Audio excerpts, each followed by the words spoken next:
मैं समय हूँ। मेरे अस्तित्व का ना ही कोई आदि है और ना ही कोई अंत। सर्वप्रथम इस संसार में दो मानवों का प्रवेश हुआ, जो थे इस संसार के दो जीव निर्माता, जो आए थे बनकर इस लोक के विधाता। था जिनका लक्ष्य समृद्धि इस जहान की, जिन्होंने की थी पहल जीवन काल की।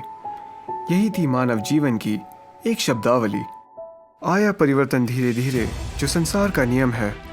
लाया संग कुछ कठिन प्रश्न, जिनके उत्तर हठी हैं। युग परिवर्तित हुआ और युग के साथ साथ लोगों का रहन सहन, आचार विचार आदि में परिवर्तन आया। एक ही घर के, एक ही समाज के कुछ लोग शिक्षित हैं, तो कुछ लोग इन अधिकारों से वंचित हैं। कुछ लोग संघर्षपूर्ण जीवन जी रहे हैं, तो कुछ लोग सुख सुविधाओं से परिपूर्ण जीवन यापन कर रहे हैं। किंतु इन लोगों के कुछ अधिकार सारे परिवर्तनों से परे हैं, जैसे प्रेम। प्रेम की ना जाति है, ना कोई भेदभाव है। पवित्रता का प्रतीक, शीतलता का एहसास है। प्रेम जिस्म की नहीं, ये तो रूह का उत्साह है। रूह ना किसी के पक्ष में, ना इसका वर्गवाद है। इस परिवर्तन की राह पर चलते चलते मानव बहुत आगे बढ़ गया और मानवता को ही पीछे छोड़ आया। यह मानव ही है जिसने मानवता का अपमान कर मानव को ही बांट दिया।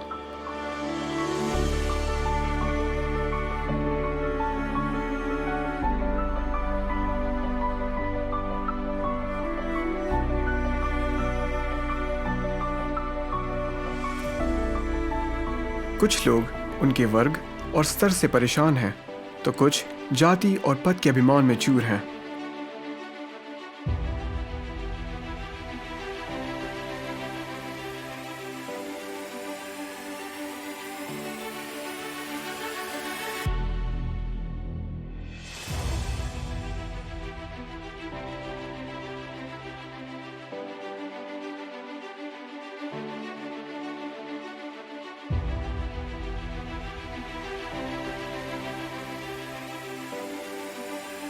चल रहे हैं क्यों हम पक्षपात की राह पर, जब मानव रचना का मूलभूत ना धर्म पर ना जात पर। प्रकृति ने बनाया सभी को समान है, फिर कैसा जातिवाद और क्यों ये अत्याचार है।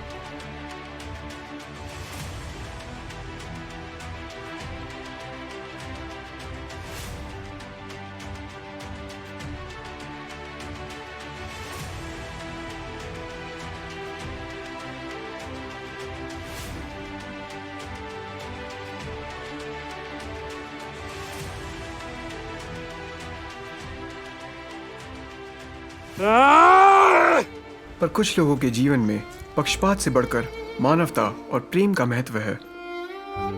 जिंदगी की राह ना इतनी आसान है। बेड़ियों में जकड़ी एक नई पहचान है। पहचान जिस्म पर शुरू और जिस्म पर समाप्त है। जो जीने का सहारा, वही जिंदगी का श्राप है। हो कितनी भी बेबस, उसे सही गलत का ज्ञान है। थी वो भी बेटी कभी, उसकी बच्ची उसकी जान है। जिस्म का हो व्यापार, पर ममता की वो मशाल है। आँच ना आने दे बेटी पर, आखिर वो भी तो इंसान है। असल में माँ ईश्वर का ही वरदान है।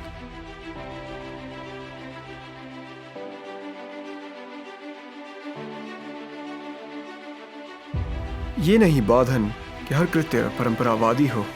क्या नर, क्या नारी और क्या जीने की प्रणाली हो। सभी की तमन्नाएं हो पूरी, यही मानव जाति को शिक्षा थी। यही मानवता का आधार था और यही जीवन की दीक्षा थी। उलझनों का खुला भेद, जो राज था नाराज रहा। विपदाओं को पीछे छोड़ न्याय सम्यता का भाग मिला। जो थे कभी अभिज्ञ, आज वो एक साथ हैं। ये एक नई उड़ान है, ये मेरा नया समाज है। फिर चला समय का चक्र, साथ लाया कुछ नए प्रश्न, जो थे ना किसी जात के और ना किसी समाज के, पर थे प्रश्न शारीरिक और मानसिक तनाव के।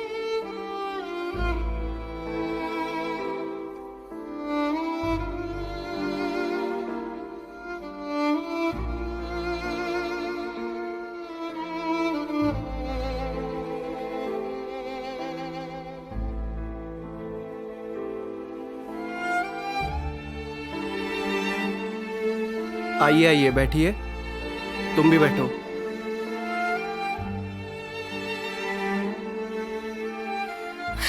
लीजिए पानी पीजिए। बताइए क्या हुआ?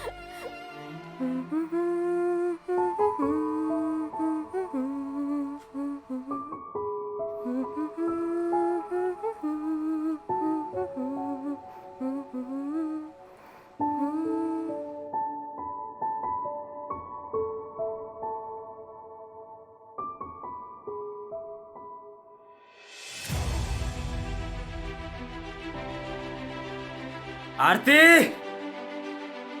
ए आरती, जी आई। जी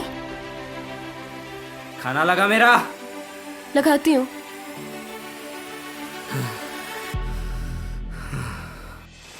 जल्दी आ।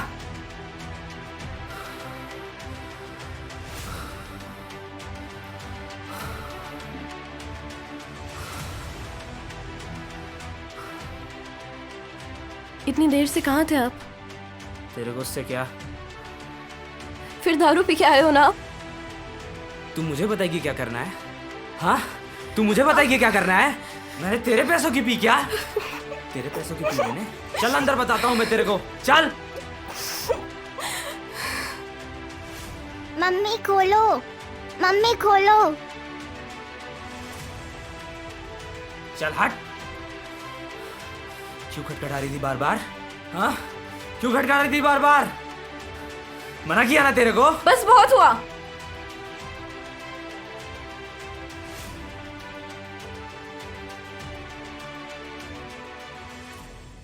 मैंने आपकी शिकायत दर्ज कर ली है, आप साहब से जाके मिल लीजिए।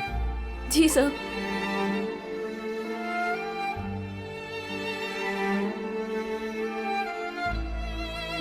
ओहो,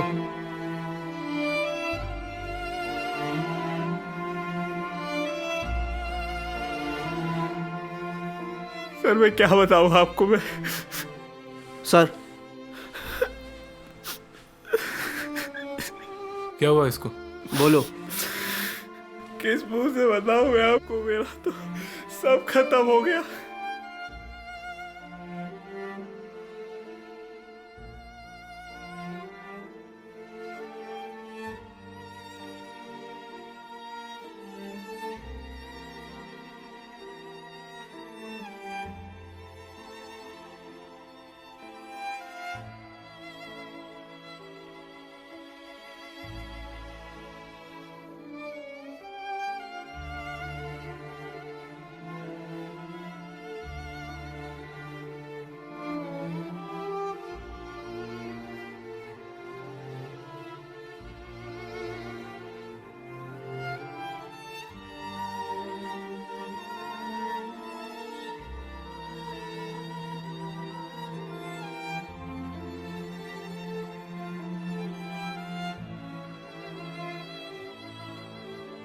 क्यों बहू, लगता है कल भी कुछ नहीं हो पाया। मैंने कितनी कोशिश की है, आपके बेटे में ही तो खोट है। हाँ हाँ, सब हमारे ही तो बेटे में खोट होती है। आजकल के बच्चे पता नहीं कब नाती पोता का मुंह दिखाएंगे। बेटा, हाँ? कोई दिक्कत विक्कत, कोई परेशानी है? नहीं। बेटा, वैद का नंबर है मेरे पास। अरे यार, अरे भाई, मैं यार तुझे भैया, क्या चाय बताऊं देना। यार, मेरे साथ क्या हो रहा है यार। मुझे कोई नहीं समझ पा रहा है, मेरे दिमाग में क्या चल रहा है ये सिर्फ मैं जानता हूँ।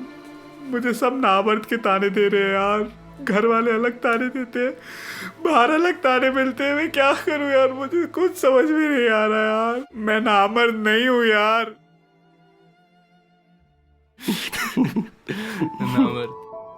सहमा सा हूँ, जुबां खामोश है, सब कुछ सहना अब यही दास्तान है।